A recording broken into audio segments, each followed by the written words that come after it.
काँग्रेसचे माजी आमदार दिलीपकुमार सानंदा हे राष्ट्रवादीत प्रवेश करीत असल्याने त्यांच्या समर्थकांनी त्यांची साथ सोडली आहे। आज सुरेशसिंह तोमर, सुरेश वनारे, मंगलाताई उत्तम घोपे, भरतसिंग चव्हाण, आशिष देशमुख, मधुकर तोमर, बबलू नरवाडे, नागेश बोराडे, अनिकेत तोमर यांच्यासह अनेक जण आज भाजपामध्ये प्रवेश करीत आहेत।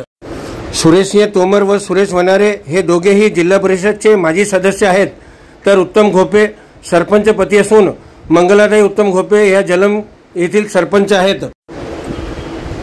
बोरजवळा येथील मधुकर सिंग तोमर हे ग्रामसेवा सहकारी संस्थेचे अध्यक्ष असून बबलू नरवाडे हे युवक काँग्रेसचे उपाध्यक्ष आहेत।